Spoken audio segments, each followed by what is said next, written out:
Bonjour chers auditeurs et bonjour chères auditrices, vous êtes bien sur Ouvert pour Inventaire dans notre débrief spécial sur la série de Mike Flanagan, La chute de la maison Usher. Bonjour Léa. Bonjour Alénis. Donc, comme tous les dimanches, on revient sur la série La chute de la maison Usher, série donc réalisée par Mike Flanagan, disponible en 8 épisodes sur Netflix, avec un casting qu'on adore, surtout Camille qui a disparu beaucoup trop tôt dans cette série, adapté de la nouvelle fantastique d'Edgar Allan Poe du même nom. Nous allons spoiler intégralement cet épisode ainsi que les épisodes précédents, donc si vous ne les avez pas encore vus et que ça vous intéresse de les voir, n'écoutez pas ce podcast tout de suite, mais revenez un petit peu plus tard. On se retrouve tout de suite après le générique.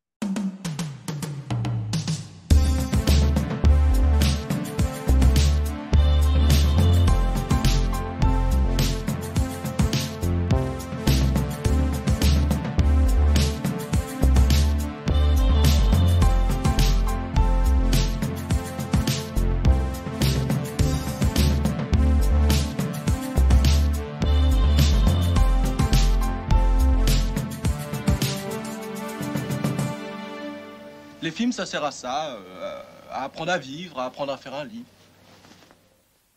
Dans l'épisode précédent, Roderick se rend compte de la présence surnaturelle de Verna et de son implication dans la mort de ses enfants. Il continue d'avoir des hallucinations, notamment des visions des cadavres de ses 3 enfants décédés à leur enterrement. Il tente de mettre fin à ses jours pour rompre la malédiction, mais n'y parvient pas. Victorine, sa fille, commence à nous faire penser à une Dr Jekyll et Mr Hyde en puissance. Sans préméditation, elle tue sa compagne, lui insère ensuite le prototype du Hero Vesta, le truc médical du cœur, autour du cœur, mais oublie tout cela jusqu'à la fin de l'épisode. Alors que Roderick vient la voir pour lui dire qu'il est fier d'elle, mais aussi et surtout qu'il compte beaucoup sur son travail scientifique, elle finit par sombrer du côté obscur et se plonge un scalpel dans le cœur. Pour revenir un tout petit peu sur nos hypothèses des 7 péchés capitaux, pour remettre tout à plat, parce que quand même c'est trop marrant. On avait vu que Prospero représentait la luxure, Camille la jalousie, Napoléon la colère. Victorine, j'ai eu une idée en regardant l'épisode de Tamerlan, peut-être la gourmandise, le fait d'en vouloir toujours plus, Ah ouais. tu vois, d'être jamais rassasié. Ah, pas bête du tout ça. C'est bien ça. Mm. Voilà, hypothèse comme ça. Parce que Tamerlan, il me semble que son péché, ce serait plutôt l'avarice. Je sais pas ce que t'en penses, Léa. Ah, moi, j'étais partie sur la jalousie, mais je sais que c'est déjà pris par Camille. Ouais. Mais là, en même temps, et puis c'est Ah ouais, vert, quoi. Merde, le vert, c'est la ouais. jalousie, normalement. Non Enfin, mais oui, l'envie, la jalousie. je vois ce que tu veux dire. Moi, j'étais partie sur l'avarice dans le sens vraiment l'égocentrisme à son Oui. paroxysme, tu vois. Mais effectivement, elle fait preuve de beaucoup de jalousie, mais en même temps, la jalousie que ce soit pas elle, alors je sais pas trop. Mm. Ah bah c'est perturbant dans cet épisode, mais tu as raison sur l'avarice parce que dans plusieurs scènes, on évoque les morts, on évoque les circonstances, etc. Et elle est focalisée sur le lancement de Goldbug. Donc, Ouais, ouais, effectivement, ouais, ouais. Après, je trouve qu'il y a des personnages de cette famille qui sont très flous ouais, sur ces histoires de péchés capitaux. Autant Prospero, c'était clair et net, c'est clair. Napoléon aussi. Et puis les personnages féminins, bah, c'est un peu plus fluctuant, Ouais, disons. complètement. C'est un peu plus flou, ça se mélange un peu plus, quoi, Mm. entre chaque péché. Bon, on est d'accord que Frédéric, ça a l'air d'être plutôt la paresse. C'est un peu ce qui le caractérise depuis le Ouais. début, de pas avoir d'industrie à lui, etc. Donc ça, on peut peut-être lui laisser d'office. Mais c'est vrai que pour les personnages féminins, c'est quand même un petit peu plus ambigu. Mais peut-être parce que c'est des péchés qui sont un peu ambigus les uns avec les autres aussi. Donc Oui, complètement. voilà, ça. On verra peut-être ça à la fin de l'épisode pour voir ce qu'on en pense finalement. Mm. Donc cet épisode 6 s'intitule Scarabée d'or. C'est l'épisode de Tamerlan et ça commence encore une fois par un plan noir avec comme des bruits de grelots. pour ne pas trop en dire dès le début. D'accord. Moi, j'allais dire, oui, en fait, ce sont des... Oui, mais non. Non, alors, Des sincèrement, grelots. c'est pour essayer de ne pas spoiler dès le début. Je sais que T'as j'ai raison. quelques copines qui nous écoutent et qui aiment pas regarder des films d'horreur ou des séries d'horreur. Coucou Manon, Mm. si tu es là. Et du coup, voilà, elle nous suit, elle dit « Ah, bah, c'est bien, comme ça, vous racontez bien tout, mais j'ai pas regardé le truc qui fait peur, donc ça va. » L'audio description avec ça devrait. C'est ça. On retrouve Tamerlan qui choisit une robe verte pour le lancement du Scarabée d'or et on voit à travers la fenêtre de sa chambre des reflets verts également. Mm. Elle se nettoie le visage dans sa salle de bain et le regard dans le vide, se cogne la tête contre le miroir comme si elle s'était assoupie sans s'en rendre compte. Depuis l'épisode précédent, elle a déjà un petit peu comment dire, ces moments d'absence. Mm. Quand elle repasse dans sa chambre, la robe verte qu'elle a posée sur son lit est devenue noire. J'avais même pas fait gaffe. Oh là là. Je l'ai re-regardée plusieurs fois pour être bien sûre, mais Bien elle est plus vu. aussi verte. En plus, c'est un vert assez flash, Pétant au quoi, enfin, début, assez ouais. pétant, voilà. Et là, elle est devenue beaucoup plus terne sur son lit, donc c'est assez rigolo quand on va voir qui d'autre va porter Mm. cette robe un peu plus tard dans l'épisode. Dans sa cuisine, elle fait chauffer de l'eau, s'assoupit à nouveau, et lorsqu'elle revient à elle, le thé commence déjà à infuser dans sa tasse. Entre les deux, le bruit de la bouilloire qui bout, et on s'attend à voir l'eau vrombir, enfin on s'attend à avoir Mm. cette bouilloire qui fait un bruit fort, quoi, intense. On s'attend pas du tout à voir le thé qui est déjà servi. Mm. Et j'aime beaucoup cette façon dont ça nous déroute un peu sur ce qu'on attend, enfin voilà, nos attentes et ce qui se passe réellement. Et ce qui a l'air de dérouter aussi Tamerlan pour le moment. On comprend que non seulement elle a des absences, mais surtout elle ne se souvient pas de ce qu'elle fait lors de ses absences. Ouais. On continue un petit peu l'idée de Dr. Jekyll et Mr. Hyde, de dédoublement pour ce second personnage, comme on avait eu pour Victorine dans l'épisode précédent. Moi, j'aime beaucoup cette idée d'absence et elle comprend pas vraiment ce qui se passe, mais c'est pas tout à fait ce qu'on attend en tant que spectateur. Je sais pas ce que t'en penses, toi, Léa. Ouais, j'ai assez bien aimé cette scène d'exposition parce que tu l'as dit, il y a ces moments d'absence et c'est marqué d'ailleurs parce qu'au départ, on entend un morceau de musique classique Mm. et la musique s'arrête quand elle a les absences, hein. Ce qui fait que tu es déjà perturbé par ce que tu vois, mais aussi par ce que tu entends. Il y a une sorte de dichotomie sur le morceau entraînant et ensuite qui s'arrête abruptement, Ouais. qui reprend, etc. Mm, mm. Ce que j'ai bien aimé aussi, c'est de constater que la maison est remplie de miroirs. Mais alors, Ouais, remplie quoi. c'est clair. Et je trouvais ça intéressant parce que ça accentue le côté très nombriliste et égocentrique de Tamerlan, Oui, mais ça montre aussi tout l'intérêt qu'elle porte au paraître. ouais. C'est quelque chose qui va revenir. Et justement, les moments d'absence, c'est les moments où elle n'est pas en contrôle et elle ne sait pas ce qu'elle donne à voir. Et le fait qu'elle soit entourée ouais, de miroirs, j'ai trouvé ça intéressant. Oui. Puis elle me fait rire aussi parce que à un moment, je crois que c'est après donc son bol de thé, elle voit une silhouette dans l'encadrement de son appartement Ah en oui, arrière-plan. je sais de quoi Et tu vas elle... parler. oui. Et elle pense que c'est son garde du corps et elle dit machin, Costner. C'est marrant. Oui, bah ouais, c'est marrant parce que vraiment, elle a aucune considération pour les gens à son service. Mais par contre, elle a des références de films, donc c'est marrant. Et ouais, j'ai trouvé ça assez sympa. Ouais. Et donc, elle cherche cette silhouette qu'elle croit voir. Alors, là encore, hein, c'est toujours la même question concernant les enfants hocheurs. Est-ce qu'ils voient vraiment des choses? Est-ce que ces choses n'existent que dans leur tête? Tout à fait. Et au moment où elle revient dans la cuisine, elle voit une boîte avec le scarabée d'or posé dessus. Ouais. Alors juste avant d'aller un petit peu plus loin, j'ai noté juste deux, trois petits trucs que je voulais dire avant qu'on arrive dans la Hmm. cuisine. Donc il y a ce moment où elle griffonne sur son truc de préparation pour le Oui. lancement, où c'est marqué Fuck you Bill un peu partout, mais elle se souvient pas l'avoir écrit encore une fois. Hmm. Et quand tu parlais des miroirs, moi ce que je trouve, ce que j'aime beaucoup dans cet épisode, c'est pas tant les miroirs que les seuils d'un passage à un autre. Et donc les Ouais. miroirs, ça en fait partie. Les portes, on va voir qu'un rideau, ça peut en faire partie aussi. Mm. Je trouve ça drôle parce qu'il y a toujours, comment dire, la silhouette, on dirait que c'est toujours dans une autre pièce, quoi. Il y a toujours un seuil entre elle et l'autre personne qu'elle voit, ou qu'elle a Mm. l'impression de voir en tout cas. Et j'aime bien ça. J'aime bien le thème du seuil en règle générale, donc ça me plaît. D'accord. Et il y a aussi, pour continuer un petit peu sur la décoration de l'appartement, il y a aussi pas mal de tableaux qui, moi, m'évoquaient la tristesse et la solitude. Par exemple, il y a un tableau avec une silhouette derrière une sorte de barrière.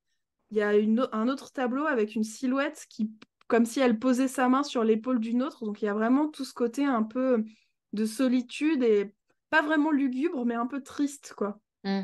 Et je trouve que ça correspond assez bien à Tamerlan dans cet épisode-là. Donc tu vois, une tristesse un peu mélancolique, quoi, un peu Ouais. douce, un peu voilà. Donc je trouvais ça intéressant de mettre cette décoration-là pour ce personnage-là.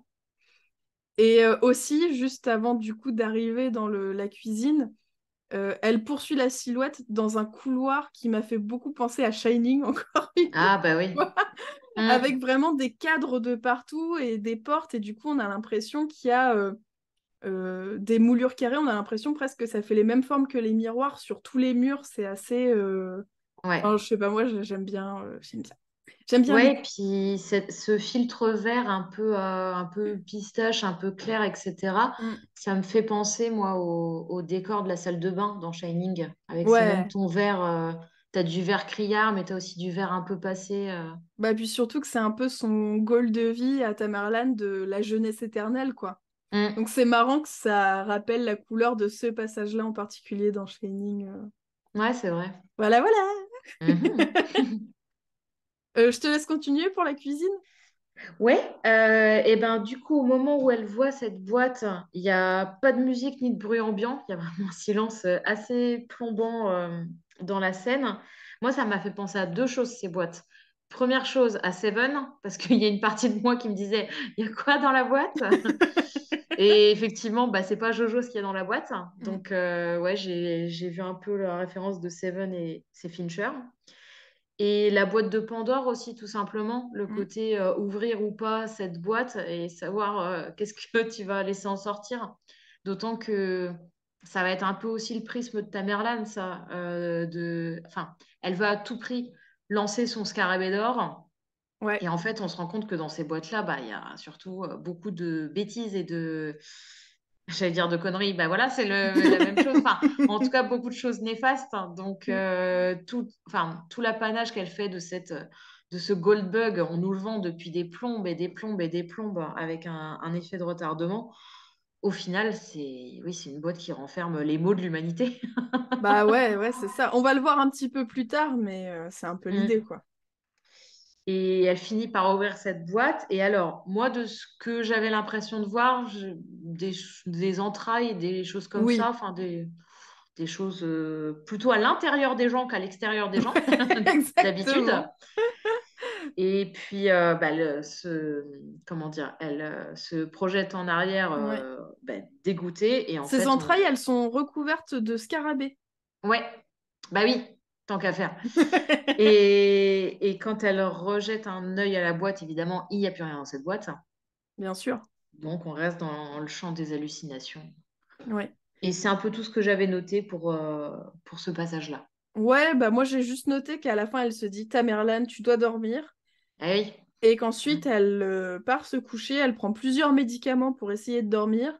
Mm. Et elle se parle à elle-même dans le miroir qui est au-dessus de son lit. Donc vraiment le côté enfin, oui, égocentrique dans le sens de l'apparat. Ouais. Il va jusqu'à avoir ce miroir au-dessus, des miroirs partout dans la chambre à nouveau. On reste vraiment dans cet esprit-là. Mm.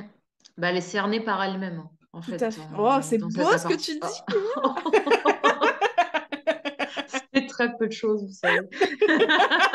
Un peu de caféine, une formation littéraire, beaucoup d'esbrouf. Alors, après cette séquence d'introduction avec Tamerlan, on arrive sur une petite scène d'entretien entre Roderick et Dupin. Et Dupin dit à Roderick qu'il ne peut pas avoir été témoin des incidents, donc des morts de ses enfants. Et donc, il ne peut pas être sûr que Verna un peu soit la coupable finalement de ces meurtres ou de ces morts aidées par Verna. Du coup, c'est ce qui te faisait penser à quelque chose? Exactement. Ouais. Oui, c'est ça. C'est que j'aime bien ce passage parce que c'est le moment où Dupin dit, en fait, t'es pas omniscient, en fait, Roderick. Donc tu nous dis que ça s'est passé comme ça, mais la plupart de tes enfants, ils étaient tout seuls et toutes seules. Mm. Donc arrête un peu tes histoires. Et Roderick dit, mais en fait, mes enfants m'ont raconté cette version-là. Oui.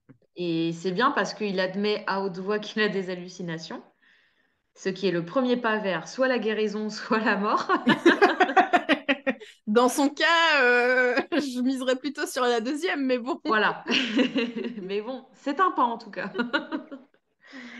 Mais cela dit, c'est bien parce que ça fait aussi avancer le fil du récit. Puis Dupin commence à comprendre que oui, Roderick a définitivement viré fantasmagorique, Tout à fait. chasseur de fantômes, tout ça, tout ça.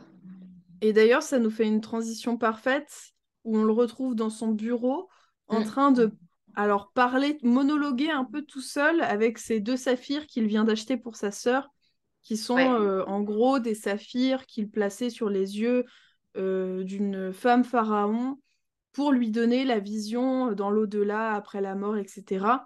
On voit que sa veste blanche est recouverte de sang, donc on comprend que c'est peu de temps après la mort de Victorine. ouais. Et il fait un laïus comme il sait bien le faire, comme il nous l'a fait avec les citrons, il aurait arraché les yeux d'une déesse pour sa sœur. Voilà. Il fait un peu Mm. une leçon aux spectateurs et à ses enfants, puisqu'en fait, il est en train de voir les cadavres, enfin les fantômes de ses enfants qui sont morts, de ses 4 premiers enfants qui sont morts Ouais. maintenant. Mm, mm. Donc voilà, il commence à vraiment... ça va plus très très bien, quoi. Non, et puis le côté démiurge est vachement accentué parce que donc il y a ce laïus, hein, comme tu l'as dit, le voilà comment part une déesse, tout ça, tout Mm, ça. Et il dit, ouais, j'ai arraché les yeux d'une déesse, est-ce que cela fait de moi un dieu? Et il se mm, retourne vers ses enfants, parce qu'au départ, on pense qu'il nous parle à nous, spectateurs, spectatrices. En fait, il a une audience quelque part en la personne ouais. de ses enfants. Et t'as donc Madeleine qui arrive Yes. et qui commence, enfin, on- elle commence à s'inquiéter, hein, Madeleine. Je trouve qu'elle Oui, perd un peu de sa superbe, de son sang-froid habituel, tout à fait. parce que elle évoque que, au-delà des morts qui sont certes étranges et qui commencent à inquiéter, Victorine avait un siège au CA, au conseil d'administration. Donc en plus du côté un peu, pas maléfique, mais oui, le côté étrange, Malédiction, ouais, ouais, il y a aussi, selon elle, un complot très politique. tout à fait, ouais. Oui, oui, elle est... ça la... Comment dire ça la dérange à la fois l'aspect un peu surnaturel et des membres de sa famille qui meurent, mais aussi d'un point de vue plus pragmatique. Elle dit, le conseil d'administration, là, ça va pas aller, quoi. Enfin, on Mm, commence à perdre des voix, donc ça va pas du tout. mm, Et mm. Madeleine veut se concentrer sur la femme, donc sur Verna, Oui. pour régler ce problème, tandis que Roderick, pardon, dit que lui, il va se concentrer sur le conseil pour essayer Mm. d'appeler, je sais pas exactement comment ça se passe. J'ai regardé Succession, mais je me souviens déjà plus trop de.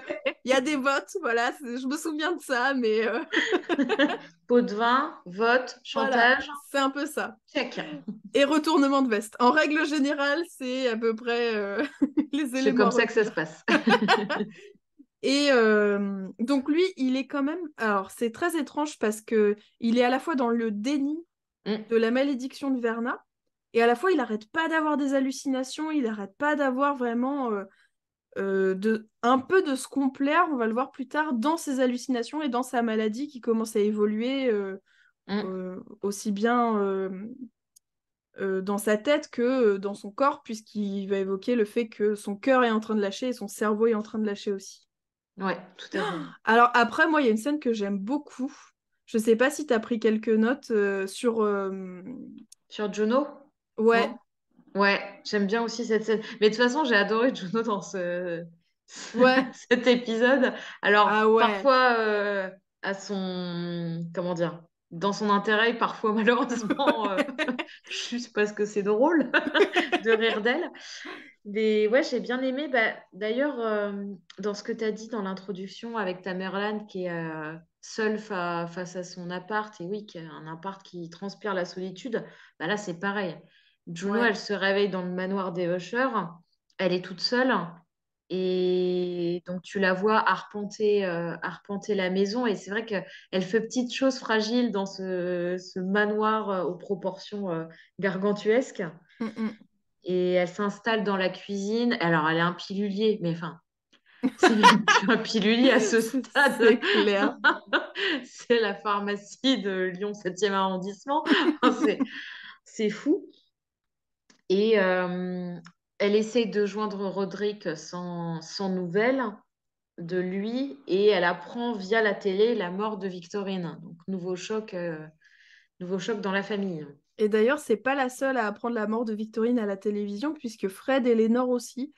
Et c'est Ouais. la première fois qu'on n'a pas de réunion de crise pour prévenir les frères et sœurs, alors même que Roderick était là et du coup Hum, aurait pu prendre les devants, appeler Pym, etc. Et c'est vraiment la première fois que vraiment les deux enfants restants et Juno, du coup, ne sont pas du tout conviés à cette réunion de crise. Il y a rien qui est mis en place, quoi. ouais, complètement. Ah ben, on a abandonné le navire, là, à ce Ouais. stade-là. Ouais, et puis donc Fred essaye de rassurer sa fille Lénore, mais il est complètement hors sol. Il est flippant tellement il est maladroit, quoi. C'est vraiment, Ouais, il a pas de... il n'y a plus les codes. Ouais, exactement. Et puis, alors, il menace là encore hein, sa femme en lui rappelant qu'il est bien au courant de la soirée bain de câlin de Perry et qu'il va bien ne jamais se permettre d'oublier. Et oui, on sent que l'étau se resserre du côté de Maury, hein, qui de toute Ouais, façon ne peut pas bouger dans son état, est ouais. enfermée chez elle. Bref, Et il y a une détérioration de l'état de ses bandages au fur et à ouais, mesure de l'épisode qui est vraiment... qui donne un peu la nausée, quoi. Tu comprends que vraiment, c'est de moins... Enfin, c'est pas du tout entretenu, quoi. Donc... Mais ouais, complètement. on reviendra sur ça un peu après. Alors voilà, c'est là une de mes scènes préférées de l'épisode. Oh, ouais, je comprends. Ah, je crois qu'il y a deux... En fait, il y a deux scènes un petit peu... Je pensais à celle du manoir, mais c'est celle qu'on va retrouver un peu plus tard avec Juno. Hmm, Et il y a celle justement de la cuisine où on est chez Tamerlan, dans sa ouais. cuisine. Et elle parle à Bill qui vient demander si elle va bien parce que lui aussi a appris à la télévision que sa sœur était morte. Tamerlan est toujours en colère et l'envoie chier. Hmm, Et lorsqu'elle se montre enfin sincère et émotive, qu'elle s'excuse, qu'elle lui dit qu'elle est perdue, il est déjà trop tard puisque Bill est déjà parti depuis hmm. un moment et il a laissé ses clés sur comment on appelle ça, pas la table, mais Zut. l'îlot central, quoi, de la cuisine. Désolée, j'ai pas d'autres termes.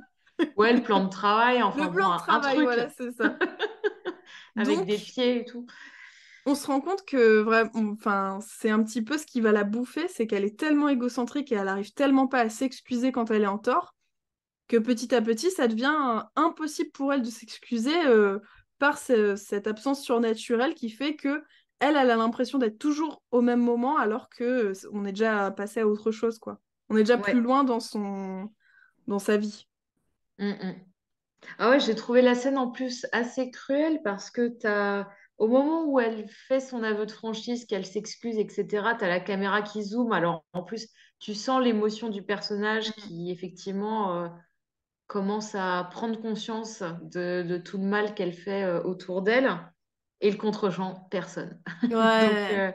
ouais, tu as cette séquence d'émotion mais qui est complètement avortée par le contre-champ. Et tu te dis, ah ouais, d'accord, personne va s'en sortir en fait. C'est clair. Bon, bah, Ok. merci. Salut. Ça fera 65 €. Donc, c'est tout. Et j'ai remarqué, alors voilà, je reprends le code couleur, mais Bill, au moment où ils se prennent la tête, il est en bleu, comme l'était Jules dans Ouais, l'épisode de Napoléon. Donc en fait, le bleu, c'est les conjoints un peu compatissants, un peu gentils, mais qui se font avoir à la fin. c'est ça. Les pauvres. Ouais, pas de bol. Mm. Et t'as Roderick ensuite, hein, si je dis pas de bêtises, qui Yes. embraye. Toujours le langage guerrier, lui, hein. Il est reparti capitaine fier sur son bateau, qui coule, certes, hein, parce que c'est vrai que son bateau, c'est plus le radeau de la Méduse là, que l'Interceptor. Et il porte encore l'arme égyptienne, dont j'ai oublié le nom. Soyons clairs, Ouais. il y a trop de syllabes dans ce mot. Et tu as Lénore qui arrive pour checker un peu comment va son grand-père, parce que c'est vrai que ça fait beaucoup de morts accumulées les uns avec les autres. Et lui aussi est hors sol. Et j'ai trouvé ça triste comme épisode parce que tu as Lénore qui demande des réponses sans cesse et qui est toujours face à l'échec. C'est-à-dire qu'elle essaie d'obtenir des réponses de son père, mais son père ment et a d'autres soucis en tête. Elle va voir Roderick, qui est aussi l'équivalent d'un père pour elle, enfin, qui a en tout cas une figure de soutien et d'éducation. Et là encore, lui n'a pas de réponse. Et Mm, je trouvais ça mm. triste parce que, ouais, tu vois bien que dans cet épisode, le monde adulte ne peut pas la rassurer, elle qui est encore enfant ou adolescente, quoi. Complètement. Je suis complètement d'accord avec toi. Et puis, elle, elle observe vraiment la démence Mm. des gens de sa famille qui ne cessent de s'accroître, quoi. C'est vraiment. Et d'ailleurs, Rodrigue dit un truc intéressant. Il dit qu'il ne dort pas la nuit, comme Tamerlan. Alors, il dit Oui. pas comme ma fille, mais il dit aussi qu'il ne dort pas la nuit pour ne pas. Je sais pas ce qu'il dit. Enfin, il est vraiment dans un état de folie de toute façon, Rodrigue, hein. Et du coup, je trouve ça drôle que à nouveau ce soit un des éléments du père qui rejaillissent sur, sur un de ses enfants, quoi. Ouais, complètement. Je me suis demandé, et j'aurais dû, c'est le retour des semi-anecdotes, mais ce qu'il dit, c'est très étrange, et je me suis demandé si c'était une citation d'Edgar Allan Poe dans un de ses poèmes, Mm. ou même une citation de Shakespeare, parce que le côté ceux qui vivent la nuit sont faits pour, enfin, en gros, il part Ouais, dans un délire poétique, et je me suis dit, ah, enfin, il est hors sol, oui, mais est-ce que c'est pas un épisode à citation? Et dans ce cas-là, la référence me manquait. d'accord, Je peut-être. rechercherai. Mm. Ensuite, Pim fait le ménage dans la maison de Victorine, en Mm, compagnie de la police. On voit tous les objets de torture que Vic a utilisés pour ouvrir sa compagne, slash peut-être les objets de torture que Roderick a utilisés pour récupérer le truc médical du cœur, là, ouais. puisqu'il a dit que ça appartenait à Fortunato et que donc la police n'avait pas à le récupérer. Mm, Ok. mm, mm. Donc, Pym récupère tout ce qui est numérique et il prend aussi des couteaux. Donc, vraiment, en fait, il se sert, quoi. Il prend ce qu'il Oui. veut, Pym. Il n'y a pas de limite. Ah, c'est un vide-grenier, hein, c'est pas une scène de crime, hein. C'est clair. C'est fou. Et il repère d'ailleurs la photo de Verna aussi dans le dossier de Oui, Victorine, ce bien qui fait une sûr. autre preuve. Ouais. Oui, oui, il va d'ailleurs bientôt la montrer à Roderick et Madeleine. Mais avant ça, on a Tamerlan qui se rend dans le manoir de son père pour voir justement son père et elle tombe sur Juno. Mm, Il y a un discours hyper touchant de Juno qui essaye d'exprimer ses condoléances à Tamerlan et aussi le fait qu'elle espérait intégrer plus qu'une famille, mais un groupe de personnes. Comme elle savait qu'il y mm. avait beaucoup d'enfants, elle voulait faire partie d'une grande famille, elle qui n'en a pas eu ou qui n'en a plus. Et pour une fois, Tamerlan semble écouter et s'excuse à son tour pour le comportement du père, je crois, le fait Ouais. qu'il ne rappelle pas Juno. Une facette d'elle qu'on lui connaît peu, Mm. puisqu'elle semble enfin, s'engouffrer tellement dans son égocentrisme que c'est rare de la voir s'excuser, justement. Donc voilà. Et avant de partir, du coup, Tamerlan, elle s'excuse et elle lui dit de prévenir son père de sa venue si Juno la voit avant elle. Et c'est suivi de très près par la voix de Madeleine qui dit No, alors pardon pour l'accent anglais, No, it's good enough, c'est-à-dire ce n'est pas assez bon. Mm. Et du coup, comment dire, petit panneau. Attention, peut-être une hypothèse. Putain. Oh là là, j'ai du mal aujourd'hui, je suis désolée. On fera un Mais petit est-ce que, sigle. Oh, compliqué. est-ce que ce serait pas soit Juno qui n'a pas mis assez d'émotion dans son speech pour toucher Tamerlan? Hmm. Est-ce que c'est Verna donc qui a pris l'apparence de Juno? Ou est-ce que c'est, comment dire, Tamerlan qui s'est pas excusé correctement? En tout cas, c'est pas assez. Quoi que ce soit, ça n'a pas l'air d'être assez. Et comme la voix de Madeleine, elle se superpose un peu à cette scène entre les deux femmes, je me dis qu'il y a forcément un lien entre ce qu'elle dit, enfin le sens de sa phrase, et ce qui se passe, ce qu'on voit. Ouais, je suis d'accord. D'autant que j'ai l'impression que c'est un épisode où les personnages essayent enfin d'avouer des choses, de quitter un peu le masque et d'éprouver des remords. Et c'est toujours court-circuité par quelque chose.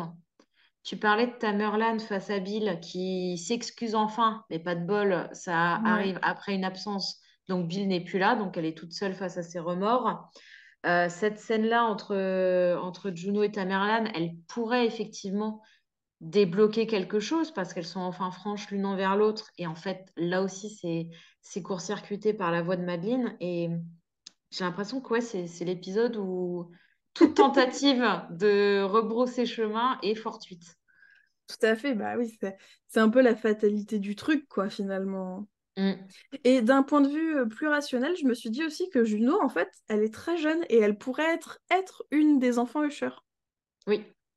Donc, moi, enfin, j'ai encore cette petite idée que, ok, il y a peut-être pas de traître, mais il y en a peut-être un quand même. Donc, s'il y en a un, je veux l'avoir.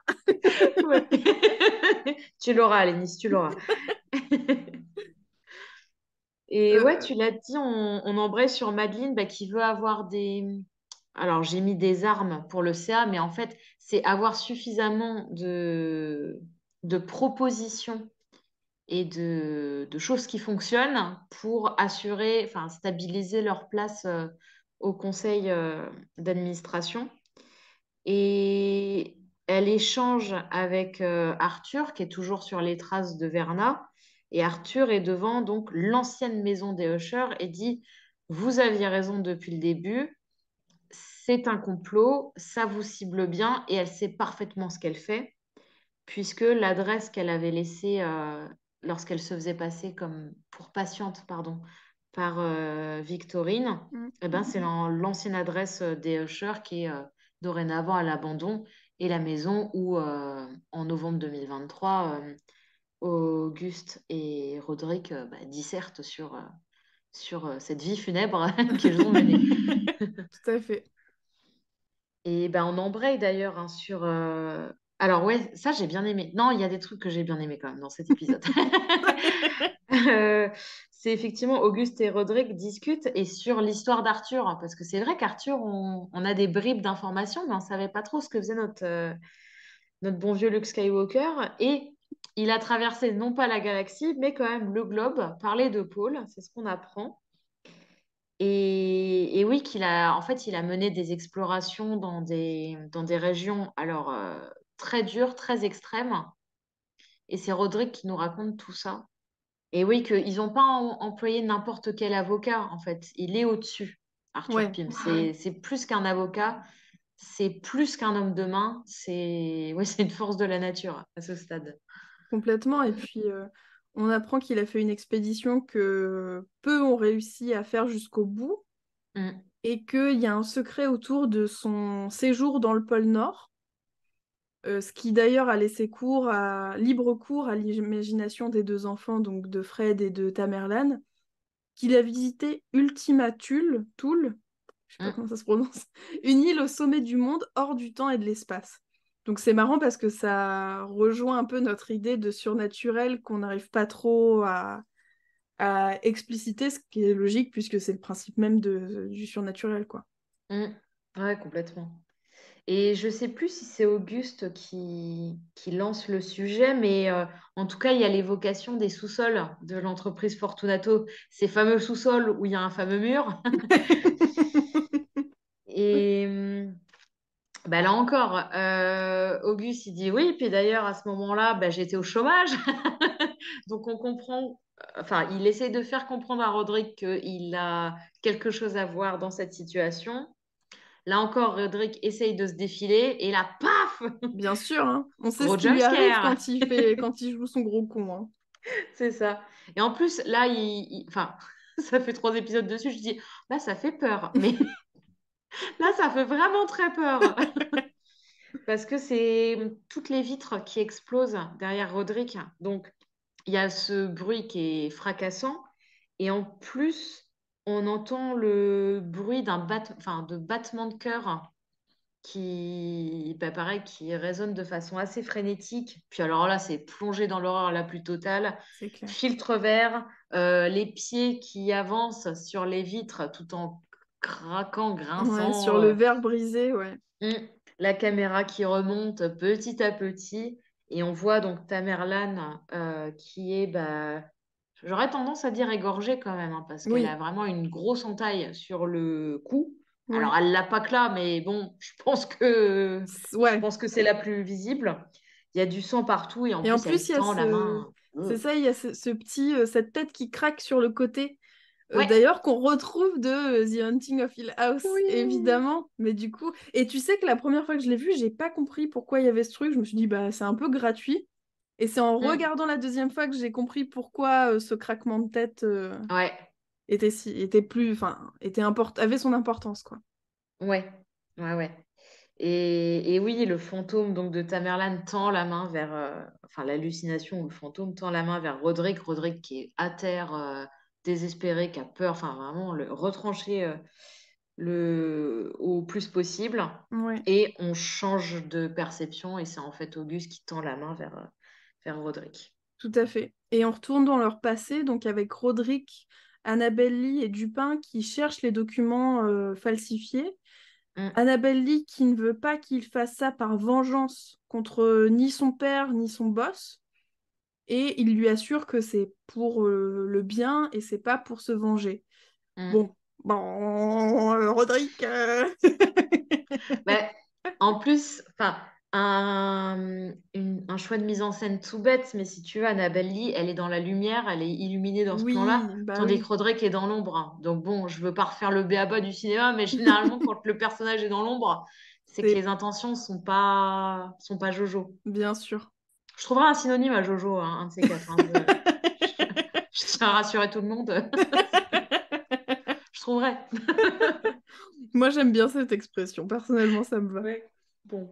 Juste après, on voit effectivement donc la mise en action de cet élément-là, c'est-à-dire que Roderick se retrouve dans les sous-sols de Fortunato. Donc Roderick jeune, hein, pardon, Mm, se retrouve dans les sous-sols de Fortunato, pardon, et il cherche donc les archives, les documents falsifiés dont il a besoin.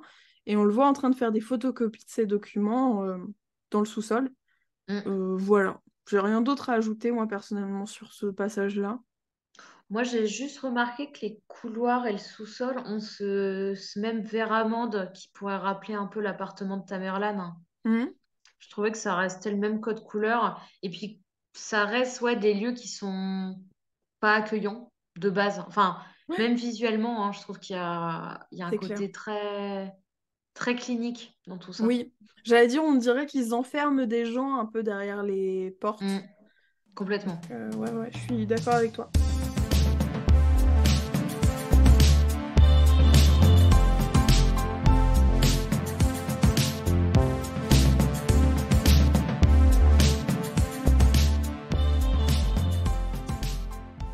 Ensuite, il y a le trio de l'enfer. Yeah! Moi, je les aime bien. Madeleine, Arthur et Roderick. Roderick qui est pragmatique toujours, ça m'étonne. Enfin, j'avais mis à la limite du déni, mais c'est pas la limite, hein. Il a franchi la barre du déni et continue à courir. Mm, D'autant que Arthur leur explique qu'il n'y a pas de barre, hein. C'est ce qu'ils évoquent. Enfin, il a cherché tous les bars désaffectés depuis 1975. Aucune trace ni du bar ni de la barmaid. ouais, Et ouais, je pense que c'est là où l'épisode m'a un peu lâché. ouais, C'est qu'il dit, en revanche, regardez tout ce que j'ai trouvé sur Internet. oui. Et là, moi, ma suspension d'incrédulité, S'arrête elle est en là, quoi. mode Ouais. désolé, désolé, je vais passer à autre chose.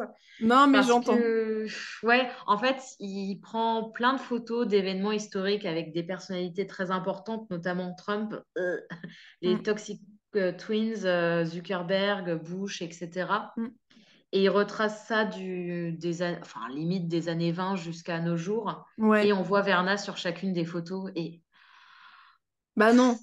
On sait bien que si c'est... En plus, il dit lui-même qu'il a trouvé ses photographies sur Internet. Enfin, bon, c'est bon, genre, hein. personne n'a remarqué. Ouais, Enfin, voilà. Enfin, non, ça pardon, marche hein, pas. mais Non, mais je suis d'accord avec toi. C'est dommage. C'est presque un peu dommage, quoi. ouais, là, c'est trop gros. Ouais. J'étais contente hein, de voir que Verna, tu pouvais la prendre en photo, que c'était pas une Ouais. sombre apparition. Mais enfin, je veux dire, sur des archives de Trump, de Zuckerberg, tu vas pas me dire que quelqu'un s'est dit Beludon. Enfin, que Ouais, personne, bah. justement, ne s'est dit, oh, enfin, cette femme, elle est partout. Enfin, non, Bah, quoi. il y a Non. vraiment ce côté contrat avec le diable, mais je suis d'accord avec toi. C'est ça, pour moi, ça marche pas non plus cette séquence-là. Ouais. Cet argument-là, il fonctionne pas du tout. Parce Non. que en 2023, si tu tombes sur une personne que tu retrouves à travers les âges et les années sur Internet, bien sûr qu'il y a déjà un thread Twitter ou un truc Reddit sur ce truc, quoi. Je veux dire. Donc, Ouais, ouais, bah c'est oui. un peu dommage. Je pense qu'ils Mm. auraient pu l'amener autrement. Je suis d'accord avec toi. Ouais. C'est trop, en fait, jusqu'à présent, ils avaient des dialogues, enfin, les dialogues suffisaient à faire passer des messages. Là, le côté, oh, regardez, tout Ouais, cela a été écrit depuis le départ, photo à la pluie, non, non, ouais, too much. Too much. trop, trop. Je suis d'accord. Et d'ailleurs, il y a un autre truc que je trouve un peu déceptif, c'est que Roderick, alors même qu'il subit une forme de malédiction, enfin, Hum. qu'il a des visions, des hallucinations, etc., vraiment, il veut pas prendre ça au sérieux, quoi. Comme tu dis, il est dans le déni à fond la caisse. Et je trouve ça, enfin, dans cet épisode-là, en tout cas, à partir de la deuxième partie de l'épisode, donc à partir de maintenant, je trouve vraiment ces réactions trop étranges et Ouais, pas, pour moi, ça se tient pas assez, c'est pas assez consistant. ouais, c'est ça. Voilà. C'est exactement ça. C'est pour ça, enfin oui, c'est pour ça qu'au début, j'ai dit, ouais, l'épisode mai, parce que, en fait, Ouais. là encore, il y a des très bons choix de mise en scène, mais à partir d'un moment, l'arc narratif de certains persos, je me dis, bah, Mm, non. Enfin, j'entends. Ouais, ouais. mais bon, on a donc Madeleine et Arthur qui essayent enfin, qui sont associés parce que eux, enfin, on va dire, défendent la même version. Roderick qui veut rien savoir. Et c'est marrant parce que tu as Madeleine et Arthur qui sont au fond de la pièce côté vitre et tu as Roderick qui se met volontairement à l'autre bout de la table. On dirait la photo de Macron et Poutine quand il avait fait le Oui, déplacement. je vois très bien. Je mets 15 mètres et si je pouvais en mettre 16, franchement, je le ferais. Et ouais, Madeleine essaye de ramener Roderick à la déraison pour le coup, mais Ouais. Roderick dit non, je suis pragmatique, vous ne m'embarquerez pas dans vos conneries, Mm, mm. laissez-moi tranquille. Et il boude, hein. On retrouve le Roderick Oui, jeune qui boude un peu, quoi, qui complètement. fait un peu la tête sur son siège aussi, quoi. Ouais, ouais, ouais, c'est ça. Et on a ensuite Lénore et Maury, hein, si je dis pas de Ouais. bêtises. Donc la mère qui communique avec la fille, alors à bribes, hein, mais elle communique. Lénore a un mauvais réflexe, celui de le dire à son père. Puis alors son père qui s'occupe du bullying, hein, clairement, lui, Oh là là. c'est son axe de lecture. Ouais. Et en plus, alors c'est marrant parce que Fred renifle beaucoup et a des sautes d'humeur. Donc on se Ouais. doute que la coke transmise par Napoléon a bien été bien ingérée C'est par les deux clair. narines. Ouais, il commence à vraiment péter les plombs vénère, quoi, Fred. Ouais. Et c'est marrant parce que il y a le côté coke, hein, soyons clairs. Et en même temps, ces types de réactions, ça rappelle la maladie des Usher, hein. Mm, Sur les sautes d'humeur, la gestion des émotions catastrophiques. c'est clair. Donc là encore, ça les suit, quoi. Ça les suit. Et bon, bah là, Frédéric est en mode gros méchant. Mm. Donc il met la photo de mariage en plus sur la table. Enfin, vraiment, rien Ah qui va, ouais. quoi. Mais il Et continue dans ce côté personnage pitoyable, quoi. Enfin, ouais, c'est fou parce que c'est... Enfin, ouais. Pardon, je te laisse continuer, Léa, excuse-moi. Oh, bon, non, non, il y a pas de mal.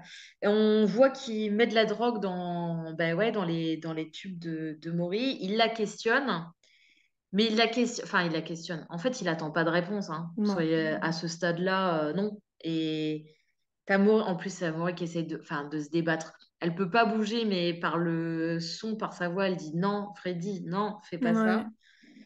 T'as une musique angoissante en plus qui monte, les bips répétitifs des machines, enfin bref, Mm. tout ça est très très oppressant. Et tu comprends que c'est un rituel hein, parce que plusieurs fois il lui dit on est bien d'accord, tu peux toujours pas bouger, mais tu peux m'entendre. Et il repose les mêmes questions. Donc en fait, depuis qu'elle est rentrée, on se doute qu'en fait, ouais, alors Ouais. c'est même plus du maltraitance. Enfin, c'est de la. Torture. Oui, c'est de la torture. Voilà. Hein. Voilà. Ouais, non, mais oui, c'est ça, il la torture, quoi. C'est non seulement il n'appelle pas de médecin pour s'occuper de ses bandages, etc.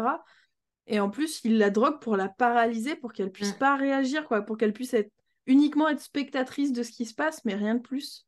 Ouais, Et d'ailleurs, complètement. il la drogue avec un médicament Fortunato avec un petit N dessus. Mm. Voilà. Ouais, c'est vrai. Donc je sais Exact. pas, parce que celui dont on entend le plus parler, c'est le Ligodone. Oui, Mais le N, je sais pas si toi ça t'a fait penser à quelque chose ou pas. pas du tout. Ouais, bah moi non plus. Donc, à voir si ça nous est expliqué ou s'il y a d'autres références à suivre. Mais je crois que c'est la première fois dont on entend Ouais. parler. Ça m'a rappelé un peu Misery, ça, de Stephen King.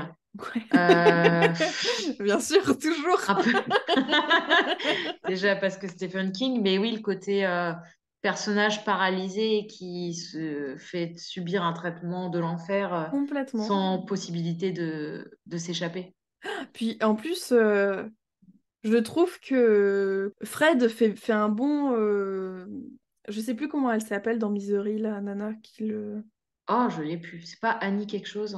Si, ça doit être ça. Mais je trouve que son côté un peu pitoyable fait un peu penser à ce Ouais. personnage féminin aussi qui est Bah oui. complètement recroquevillé sur son petit monde, quoi. Mm. Ouais, c'est ça. Puis qui accepte pas non pour réponse, quoi. Ouais, ouais, bah ouais, Ouais. c'est clair. Oui, oui, oui. On se retrouve après dans les sous-sols de Fortunato, où Madeleine rejoint Roderick. Elle dit à son frère d'aller au lancement du Scarabée d'or de Tammy pour la soutenir. Roderick, lui, entend des bruits à travers le mur, des cloches, et Madeleine décoche une petite baffe à son frère pour lui dire de se sortir la tête du cul, si je dis pas de bêtises. Pardon pour le vocabulaire, mais c'est grosso modo C'est ce ce qu'elle qu'elle lui dit. dit. Non, non, elle lui dit littéralement. Moi, plus en Madeleine, hein. Je valide. Ouais, alors que lui, il est vraiment... Et c'est ce qu'elle lui dit. Elle lui dit, mais arrête de te lamenter sur ton sort, essaye de changer les choses maintenant et d'aider tes enfants. Et en fait, lui, bah, c'est aussi son côté un peu égocentrique, soit quoi. C'est qu'il est renfermé sur ses propres trucs. Mm. Alors que la logique veut que Madeleine soit que Madeleine, pardon, que Tamerlan soit la prochaine, il n'en a cure. Donc voilà. Ouais, c'est vrai. En plus, là, pour le coup, on s'attaque aux enfants véritables, entre guillemets. Donc, Oui, tu pourrais presque t'attendre, venant de Roderick, hein, ouais, qui fasse gaffe. Et non, non. il a dépassé ce stade. Ouais. Par contre, Madeleine va faire un peu plus attention que pour les autres enfants, puisqu'elle vient Oui. au lancement du Scarabée d'or pour soutenir Tamerlan. Tamerlan qui d'ailleurs a un teint verdâtre. Mm. Vraiment, on sent que la santé n'est pas dans son corps du tout. La santé a déserté le corps de cette C'est femme. clair. Et on apprend également que Madeleine a été mariée plusieurs fois, puisqu'elle parle de son Alors, premier mari. alors pardon, là encore, je suis Je n'y désolée. crois pas. Non, je n'y crois pas. C'est comme Colombo et sa femme, on les a jamais vus. Ça n'existe pas. Non, mais Madeleine mariée, sérieux. En vrai, Ouais. enfin, Bah après, elle parle d'un rot lâché par le cœur, donc on se doute bien qu'elle en a pas un souvenir exceptionnel. Peut-être que, mais c'est vrai que je la vois pas se marier non plus, hein. Et en plus, alors le truc qui est assez drôle, c'est que son principal défaut, apparemment, à son premier mari, c'est qu'il voulait avoir des enfants. Et hmm. on sent une forme de complicité entre Madeleine et Tamerlan sur ce sujet. En mode, mais pourquoi ils veulent tous avoir des enfants? C'est pas possible! J'aime bien ce passage. Oui. Mais moi aussi. J'apprécie. Et puis, Non, je mais trouve que la complicité entre les deux personnages, tu sens que elles deux se connaissent depuis plus longtemps que les autres enfants vis-à-vis de Madeleine, quoi. oui. Oui, oui. Mais là, c'est pareil, je trouve que, sans vouloir jouer mélodramatique, mais tu as deux personnages hein, enfin, pas s'avouent des choses, mais qui se livrent un peu plus. Ouais. Et c'est pareil, c'est enfin, ce moment où ça crée du lien, tu te dis, ah, cool, tu sens un peu le côté Mm. familial, il est vite abrégé avec Ouais. Madeleine qui se penche vers elle et qui dit break both legs. Mm. Ce qui fait peur parce que quand Madeleine te dit ça, moi je vois un peu la marâtre des contes de fées. En C'est fait, clair. merde, mais genre merde sur toi quoi. Oui, Oh, d'accord. c'est clair. Et puis en Et plus, je suis d'accord avec toi, d'autant plus qu'elle vient pour la soutenir, mais aussi pour lui dire, écoute, il faut vraiment que quelqu'un rattrape le coup pour la famille, parce que là, on n'est pas en bonne posture. Donc il y a un peu ce ouais, même rapport que Roderick, entre Roderick et Victorine. Là, elle a un peu ce même rapport, c'est-à-dire, je viens t'apporter un peu d'affection, mais aussi bosse correctement pour redorer un peu le blason de la famille, quoi. ouais, Donc un peu déçu, quoi, ambivalent quoi. Voilà, c'est ça. Mais c'est l'épisode qui est ambivalent. Ouais. Et d'ailleurs, Tamerlane n'a pas le temps de se reposer puisqu'elle entend à travers le rideau et voit à travers le rideau Verna qui est en train de prendre sa place pour présenter le projet au public. Mm. Euh, mais quand elle fonce sur elle pour lui dire mais qu'est-ce que tu fais là? Ce n'est pas Verna mais la présentatrice. Donc encore une fois, c'est vraiment dans sa tête ce qui est en train de se passer, quoi. Ouais, j'ai bien aimé parce que elle entend ouais, cette voix derrière le rideau et elle se précipite contre ce qu'elle pensait être Verna alors qu'en fait c'est quelqu'un d'autre. Il y a le côté un peu doppelganger qu'on retrouve dans Twin Peaks notamment. Mm, Et ouais, j'ai trouvé ça assez chouette. Et puis c'est pareil, en fait tout du long, elle poursuit une ombre et tu te demandes, enfin oui c'est Verna côté fantastique, mais Verna se substitue souvent à elle, que ce soit mm, dans les épisodes précédents ou dans celui-ci. complètement. Et d'ailleurs, dans le public se trouve Juno qui est venue pour l'encourager et qui va prendre bien cher, la pauvre. Vraiment, elle est extrêmement mignonne, elle applaudit, voilà, elle a l'air toute contente pour Tamerlane. Tamerlane, du coup, qui se retrouve propulsée sur scène en ayant un peu insulté la présentatrice. Elle rattrape son discours bon gré mal gré, mais on voit bien qu'elle a l'air complètement fébrile, enfin voilà, qu'elle est toujours livide. Elle voit Verna habillée et coiffée comme elle derrière Juno, et Mm. elle commence à présenter son coffre sur mesure. Bah, c'est ce qu'on disait tout à l'heure, hein, c'est vraiment avec que des produits cosmétiques qui ont l'air excessivement chers, avec des Ouais. produits de luxe, etc. Donc, pour elle, c'est un truc qui change la vie des êtres humains, mais c'est pas vrai. Enfin, Non.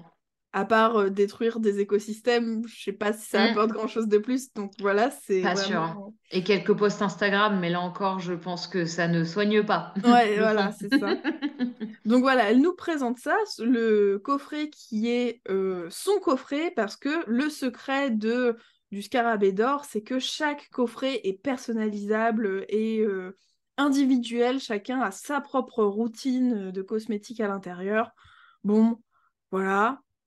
Sauf que Verna se trouve toujours derrière Juno et Tamerlan nous sort un mais putain, qu'est-ce que tu fous là? Et bien évidemment, comme Verna un peu dans sa tête, Ouais. tout le monde a l'impression qu'elle s'adresse à Juno, Oui. qui lui dit bah je suis venue pour te soutenir. Ah oui. J'adore sa prestation, Juno, dans cette scène parce que c'est vraiment l'ultime rempart et c'est la cheerleader, mais elle se fait engueuler dessus par le coach. Elle est quand même, oui, allez! C'est clair. Oh là là. Tamerlan commence vraiment à péter les plombs en direct, donc devant un Mm. public. Madeleine commence à comprendre ce qui se passe et cherche Verna dans la salle. Sur les écrans, le visage de Verna remplace celui de Tamerlan, puis une vidéo, un début de sextape qu'elle est vraiment la seule à voir, puisqu'en fait, tous les invités, ils sont très contents d'avoir leur petite boîte qu'ils sont en train d'ouvrir et de découvrir. Elle a l'impression que tout le monde voit ça alors que c'est la seule à voir ça. Et elle demande à ce qu'on coupe la vidéo, mais on comprend qu'en fait, il n'y a pas de vidéo. C'est pour ça que les gens Oui. n'arrivent pas à réagir. Elle lance son pied de micro sur les écrans, puis sur Verna, mais qui n'existe pas. Donc, elle dégomme Juno, qui tombe à terre. Et vraiment, la pauvre, jusqu'au bout, elle aura tout pris dans la tronche pour pas un sou, quoi. Métaphoriquement et physiquement. Exactement. Madeleine voit enfin Verna à travers la foule. La Verna du bar, pour le coup, la brune aux cheveux courts, mais celle-ci disparaît lorsqu'elle essaye de l'attraper. Et elle le retrouve sur sa terre comme de la terre, enfin, soit des cendres, soit de la terre. Ouais. Mais de la terre, ça pourrait nous faire penser à l'enterrement de leur mère dans le premier épisode. Ah Donc oui, c'est vrai. je trouvais que ça faisait un beau rappel à ça. Et j'ai noté que moi, je suis un petit peu triste que sa première réaction, ce soit de courir après... Enfin, que ce soit de courir après Verna plutôt que Tamerlan Bah pour oui. essayer de la sauver, quoi. Mm. Parce que Ah, et puis moi, le voilà, côté Verna qui disparaît façon Hocus Pocus. ouais, ouais. Oh, c'est trop. Bah, C'est... ouais. Ouais, moi, c'est presque plus vraiment... ça m'a pas tant dérangé, mais c'est vraiment plus que Madeleine n'essaye pas de sauver sa nièce, ça m'a un peu rendu triste. Enfin, Oui. elle essaye à sa façon, on va dire, mais elle va pas courir après Tamerlan quand elle va quitter la scène, et je trouve ça un peu triste, quoi. Un peu dommage. Ah, parce que du coup, ça t'étonne qu'elle le fasse pas? Non, ça m'étonne pas, mais comme il y a eu un petit moment de complicité entre elles, Ouais. j'aurais aimé peut-être un tout petit peu plus d'humanité du côté de Madeleine Mm. vis-à-vis de sa nièce qui semble être une de ses nièces préférées, enfin peut-être sa nièce préférée si on oublie Lénore qui est plutôt sa petite nièce. Ouais. Donc voilà, je suis un petit peu triste qu'il n'y ait vraiment aucune réaction, pas un regard pour voir où est Tamerlan ou enfin, parce qu'elle sait que cette malédiction là, la prochaine enfin bon bref. Donc voilà, j'étais un petit peu déçue parce que Madeleine, je la kiffe et du coup voilà, elle a quand même ses défauts, hein, comme tous ces Ouais, bien personnages sûr. de Oui, la oui. famille Usher. Ah oui, oui, c'est clair, ça, c'est la digne fille, enfin, la digne tante de la famille, on va dire. Ouais, J'aimais bien aussi, enfin, j'avais noté concernant le pétage de plomb de Tamerlan, ce qui est marrant, c'est que sur certains plans, c'est une sorte de plan découpé en trois, parce que tu as l'ombre de Tamerlan sur la gauche de l'écran, tu as au milieu Tamerlan tout court, et à droite, tu as Tamerlan sur un écran. Et j'aimais bien le côté ouais, fraction ouais, d'être humain. Tu sens que elle vrille et ça se ressentait dans l'image, le fait qu'il y a plusieurs Tamerlan, qu'elle n'arrive pas à complètement. discerner le vrai du faux, qu'elle n'arrive pas à garder son visage de façade Mm. et qu'elle éclate sur cette pauvre genou. Ouais, c'est clair. Oui, oui, et puis ça revient à cette idée de miroir, donc je suis tout à fait d'accord Ouais, avec toi. c'était chouette. Et bah, elle finit par rentrer chez elle après une Seule, présentation, somme toute, désastreuse. complètement. Et ça, j'ai beaucoup aimé cette scène parce qu'elle est bien construite, il y a le climax, c'est assez chouette. Elle entend son portable résonner Mm. et au départ, elle le jette, je crois, en voyant que c'est Bill. Et en fait, l'image d'après, elle voit Bernard répondre à sa place. Et là encore, nous, on ne sait pas en tant que spectateur, spectatrice, est-ce que elle a répondu et c'est ces moments d'absence ou est-ce qu'elle voit vraiment Bernard répondre à sa place? Enfin, en fait, Ouais, c'est marrant parce que tu sais plus qui est qui à ce stade-là, je trouve. complètement. Et puis, je me permets parce que ça me fait penser à un truc. L'épisode précédent, il y avait eu une conversation entre Tamerlan et Bill qui nous avait semblé un peu floue à toutes les deux, où Bill disait, Mm. mais tout ça, c'est toi à chaque fois. Oui, Et on savait pas si c'était, notamment pour les escort girls, est-ce que c'est toi qui veux fonctionner comme ça, ou est-ce que c'est toi qui te fais passer pour une escort girl? ouais, Donc, on a d'autant plus ce doute quand on voit Verna que il y a eu un peu cette discussion entre eux deux qui a été un petit peu floue pour nous dans l'épisode ouais. précédent, quoi. Complètement. Ouais, ouais, on reste sur la dissociation, pardon, Mm. de personnalité. Ouais. Et bon, bah, Tamerlane commence à choper le tisonnier pour frapper Verna, parce que après la peur, l'incompréhension vient la colère, le côté obscur, tout ça, tout ça. Mm. Et Verna lui dit, tu as encore le choix. Mm. Hmm. Bon, bref. Et là, ouais, s'opère un jeu de miroir, parce qu'à chaque fois que Tamerlane passe devant un miroir, c'est en fait Verna qu'elle voit. Et elle écrase les miroirs, en fait. Elle veut pas répondre à Verna. Mais Verna, là, c'est même pas une discussion, elle la provoque. Enfin, moi, je Oui, trouve c'est de qu'elle la la provoque provocation, ouais. à fond les ballons. Et donc, Tamerlane bah ouais, brise un premier miroir et se plante un premier éclat dans le visage. Mm. Et ouais, Verna semble la traquer dans chaque miroir où elle apparaît. Ça, j'ai beaucoup aimé. Puis alors, évidemment, on est sur du vert de chez vert. Ça fait peur. J'aime bien. Et alors, pareil, Verna nous sort quand même que... Enfin, elle fait tout un discours pour provoquer Tamerlane et aussi lui dire, Eh, dis donc, tu es en train de sacrément déconner. Et à un moment, elle dit, est-ce que je suis toi ou est-ce que je suis dans ta jumelle, puisque tu as absorbé ta jumelle dans l'utérus de ta mère. Mm. Et bon, là encore, enfin, Ouais, pour moi, ça arrive trop tard, hein. C'est le genre oui, de truc à gros sabots que tu balances comme ça pour dire, et au fait, je vous ai pas dit ouais. que je parlais du thème de la dissociation. Bah, si, en fait, donc Ouais, non. ouais, j'entends le côté too much de pas mal d'éléments de l'épisode. Avec du Mm. recul, je suis assez d'accord avec toi sur ces trucs-là. Effectivement, ça sort de nulle part et ça appuie des trucs c'est pas nécessaire, quoi. On a compris Non. le problème qu'elle avait. Enfin, Bah oui, je trouve que c'est une force de Flanagan d'habitude de tout nous faire passer par l'image, hein, par ouais. la narration et le fait de rajouter un dialogue là-dessus pour dire et au fait, en fait, depuis tout le départ, vous étiez deux, bah est-ce Mm. vraiment utile? On voit déjà que elle a du mal à trouver sa place, elle sait pas se représenter elle-même. Donc apprendre qu'en fait, il y avait une jumelle depuis le départ et qu'elle a été bouffée, bah ouais, Pas nécessaire. oui, Ouais. voilà, c'est ça. Mais par À la contre, jeu de limite, dès miroir, le tout super. début, pour amorcer le truc, pourquoi pas, mais là, vraiment pas nécessaire à ce Oui, moment-là de la série, quoi. oui, c'est ça que je veux Mm. dire, effectivement. Pour moi, ça arrive trop tard, hein, ce genre d'élément. C'est un peu, ouais, les gros sabots à la fin, quoi. C'est vrai. Mais j'avais déjà la carriole, donc en fait, c'est trop tard. Enfin, métaphore bizarre. Et c'est intéressant parce qu'en plus, Verna, elle dit, en gros, non, enfin, elle balaye en plus l'hypothèse en mode, mais non, en fait, ou alors je suis toi depuis le départ.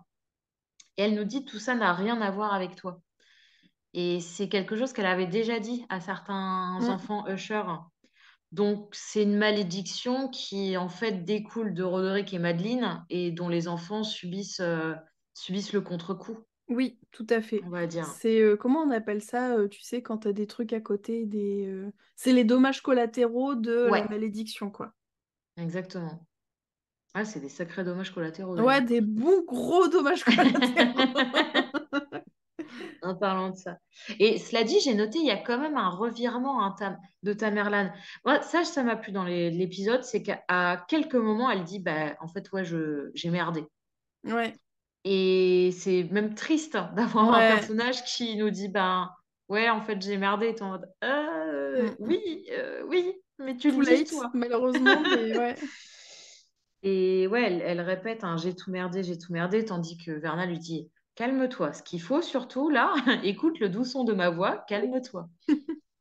Et t'y crois presque. Enfin, je trouve que dans cette toute fin d'épisode, tu te dis, ouais, elle va s'arrêter. Enfin, là, enfin, Alors moi, franchement, moi, par je... rapport à tout le verre brisé qu'il y a partout dans tout l'appartement, j'ai Non, du mal à croire que Verna puisse s'arrêter là, mais...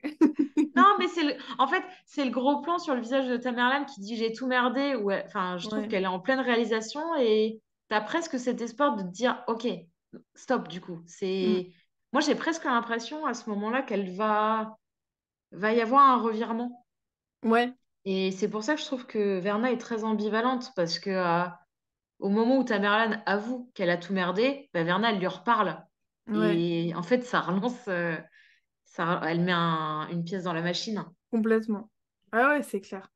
Oui, Et oui, il y ouais, a cette réalisation de Tamerlan que moi j'aime beaucoup. C'est d'ailleurs ce qui me fait beaucoup aimer cet épisode, hein, que il y a plein de moments d'absence où elle se rend compte qu'elle devrait s'excuser, dire les choses, se rendre compte de ses torts.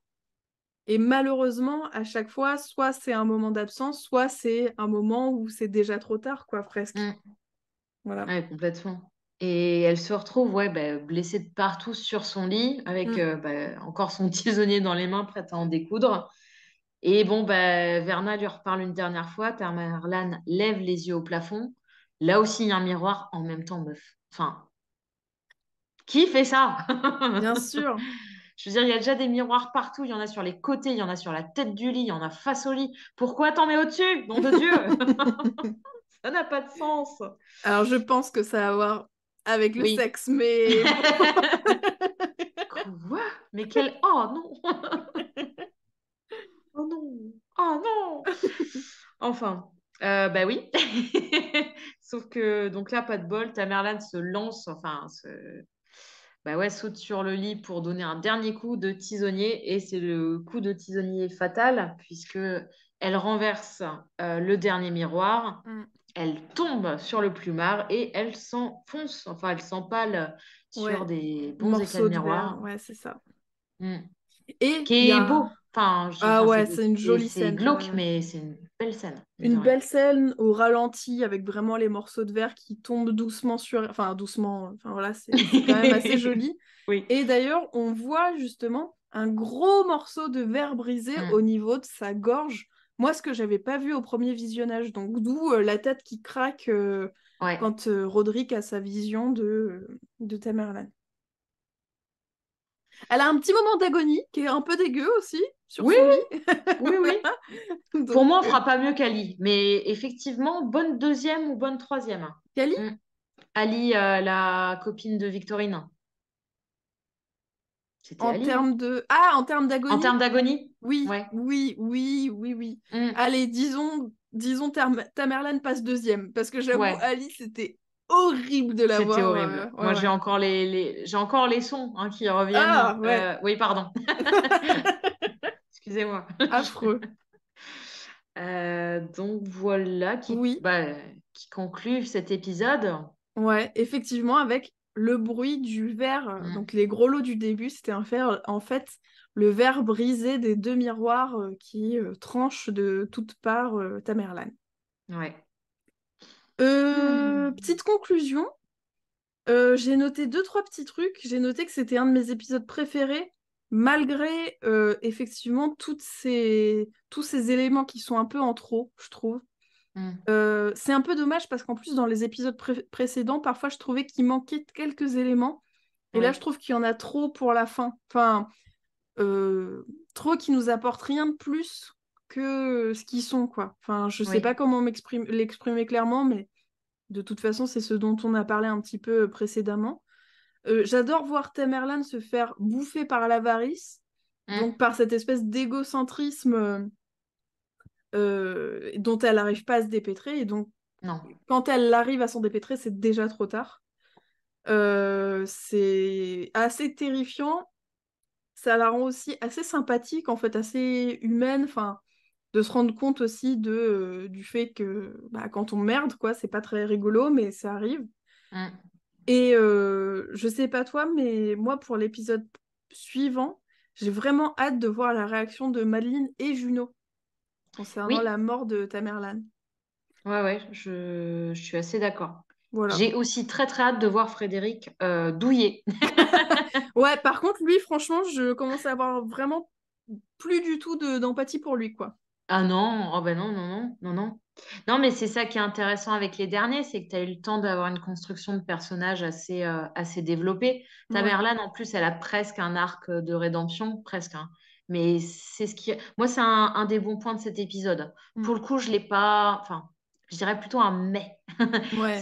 Il y a des très bonnes scènes. J'aime beaucoup l'arc narratif de Tamerlan. J'aime bien les moments où les personnages commencent à avouer qu'ils merdent. Ouais. Mais je trouve qu'il y a des trucs Pardon. trop amenés trop avec la truelle. Oui. Et l'épisode de la truelle arrivera, mais c'est plus tard, avec le mur. Donc là, je veux pas de truelle narrative. C'est clair. Donc, c'est un peu en demi-teinte, quoi. Ouais. Toi, ça t'a un Mais peu bon. laissé sur ta faim quand même. Ouais, en fait, j'ai trouvé qu'il y avait certaines choses qui n'avaient pas besoin d'être autant explicitées, que c'était un peu Ouais. ronflant. Et ça m'a saoulée. Je suis d'accord avec Mais toi. je reconnais, cela dit, hein, des très bonnes scènes. Encore une fois, c'est pas un des pires épisodes que j'ai vu loin de là, et c'est Mm. un épisode qui m'a quand même marqué positivement. Ouais. Et Ouais, pas bah, trop la truelle, quoi, merde. ouais, mais je suis d'accord avec toi. Moi, c'est vraiment qu'il y a quelques scènes qui m'ont bien marqué, que j'ai trouvé très belles, notamment cette scène de fin. Mm, Notamment aussi la scène entre Juno et Tamerlan dans le oui, manoir qui m'a bien plu aussi. Il y a 2-3 trucs que j'ai vraiment bien aimés, mais je suis d'accord avec toi, il y a d'autres choses qui sont un peu trop ronflantes, quoi. Enfin, qui sont un peu trop. C'est un peu too much, quoi. ouais, Donc on verra ce qui se passe avec l'épisode de Fred prochainement. ouais. J'ai pas du tout noté le titre. Je sais pas si tu l'as, toi. Non. On sent que c'est la fin, hein, je veux dire. C'est clair. Il nous reste 2 épisodes, ça va aller vite, hein. Bah oui, oui, oui, carrément. T'attends quoi de ces 2 derniers épisodes? Bah, je te dis là, vraiment pour le prochain, c'est vraiment la réaction de Madeleine et Hmm. de Juno. Euh, et comme toi, j'ai hâte que Fred se fasse marave la tronche dans le prochain épisode. Et j'ai hâte que tout se reboucle un peu, mais je sais pas si j'ai vraiment des attentes. J'ai hâte de savoir aussi s'il y avait vraiment un informateur ou pas. Ah bah oui. Et j'ai hâte de voir aussi si la série va prendre une dimension profondément surnaturelle ou au contraire va jouer l'aspect fantastique, c'est-à-dire on a l'impression qu'il y a beaucoup de Hmm. surnaturel, mais en réalité, il y a beaucoup de choses qui s'expliquent de façon rationnelle. Donc j'ai hâte de voir un peu, ne connaissant pas la nouvelle d'origine, j'ai hâte de voir où est-ce que ça va aller, tout Ouais. ça. Voilà. Ok. Et toi? Donc, je veux voir Fred douillet, ça c'est bon. Je veux revoir Carla parce qu'elle est jolie. Qu'est-ce que je... J'aimerais bien, comme on est sur les 2 derniers épisodes, que ça soit une montée en puissance, quoi. Je veux vraiment un truc symphonique, quoi. Ouais, Qu'on parte dans de grands éclats. Parce que j'ai bien aimé hein, les derniers épisodes, c'est pas le souci, mais c'est vrai que c'est un rythme qui est assez répétitif, avec ouais. au départ, bon, bah, la suite du personnage, le personnage merde, merde, merde, Verna va le choper, Verna le chope. Mm. Donc là, je veux quelque chose qui change un peu de schéma narratif et ouais, qui amène à une conclusion en apothéose. Ouais. Surtout que moi, j'ai eu, ça me fait penser que j'ai eu une petite intuition aussi, c'est que, alors, il est sous drogue, donc je sais pas trop démêler le vrai du faux, mais Frédéric, il dit beaucoup à sa fille que elle est bien protégée, elle ne risque rien, et du coup, je me demande, est-ce qu'il dit ça pour se rassurer lui-même, ou est-ce qu'il a une conviction quelque part que nous, spectateurs, on connaît pas? Ouais. Tu vois, je me pose aussi un peu la question de ça. Tout ce qui n'est pas complètement clair, voilà, je me pose un peu la question. Mm, mm. Oui, complètement. D'autant que Lénore, c'est vrai que c'est celle qui paraît pour le moment le plus protégée, mais en fait, on n'en sait rien. En fait, c'est peut-être la suivante, parce que du Ouais, coup, comme le premier épisode, c'est l'enterrement des derniers qui sont morts, ouais, potentiellement, après, c'est elle, quoi. On ne sait pas ouais. encore. Ouais, ouais, complètement. Et puis on avait émis quelques hypothèses là-dessus, donc à À voir, quoi. voir, ouais, carrément. Mhm. Eh bien, on se retrouve dimanche prochain pour l'épisode 7 de la chute de la maison Usher, le puits et le pendule. Ouh, Ouais, je suis allée ça donne regarder le titre. envie. Voilà, on reste professionnel jusqu'au bout. Allez, bisous! Et bisous!